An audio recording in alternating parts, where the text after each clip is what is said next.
All right, and your next cover, please make some noise for Susan Blackman.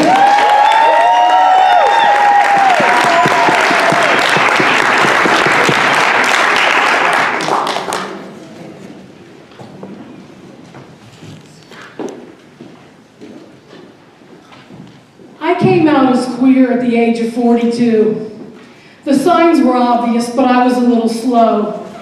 I mean, the high point of my week was always hanging out with the 3 lesbian mothers of my daughter's 2nd grade buddy, and eventually having weekly dinners with them and their friends. Then during dinner with a woman I just met, I realized I didn't want her to leave, at least not until I made a deposit on the U-Haul. But one thing finally made me admit that I was queer. It was when my husband pointed it out to me. My dad was worried that it was something he and Mom did when I was growing up. Like when they got me that Daniel Boone outfit with the coonskin cap and the realistic looking pistol, or when he taught me how to change the oil in my car. I assured him, Dad, it's not you, it's me. So he said, well, okay then, everything's fine. On the other hand, my mother was worried about what it would do to me professionally. I'm like, Ma, I work in the arts, it'll probably help. Truth be told, it's pretty much one of the requirements. So I have depression. I was 15 when I first started taking meds. My mother and our doctor were concerned about the stigma, so we worked out code words to talk about it. Fortunately, I found a great medication to combat my depression. It was called dark chocolate. And I've had many therapists. One used to fall asleep during our sessions. The signs were subtle. His arms rested comfortably in his lap. He didn't respond very much, and his snoring sometimes shook him awake. It was great for my self-esteem. I guess listening to me recount tales of my depression really was boring. Maybe if it involved an extramarital affair, cross-dressing, or running naked through a local Walmart, it would have been different. I'm just kidding, I would never have had an affair.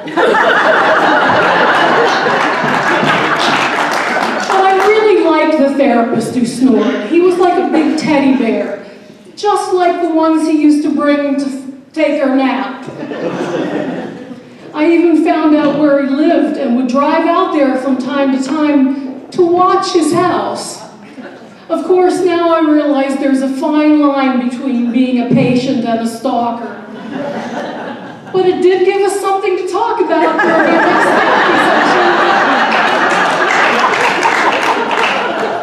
I told another therapist I thought maybe I liked both men and women, and she said, oh no, you're going to have to choose. So I did. I chose another therapist.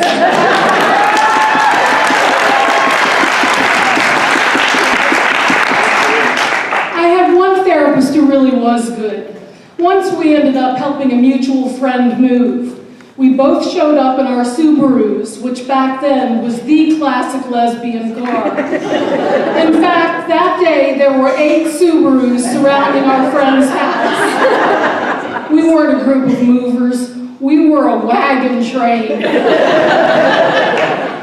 Subaru was the car for lesbians because it was roomy and spacious, had an excellent safety record, and was great for carrying power tools. It was also great for carrying kids. I had 3 of them.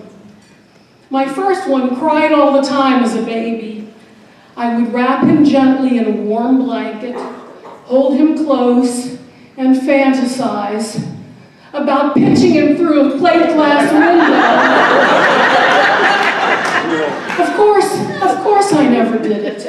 I didn't need any new reasons for Children and Youth Services to visit. After my 3rd child was born, I had serious postpartum depression on top of my garden variety depression. I found I could either dress the kids or go to the grocery store, but not both. So I came up with an ingenious plan. I could take them shopping as long as they were naked. When the kids started daycare, I had to get used to the fussing, the stomping, and the whining. So much whining. And that was just the other parents. But I was a good parent. I read to the kids, helped them with their homework, and made sure they had little chores around the house. So when they finished the vacuuming, the laundry, and the mowing, I'd let them eat supper.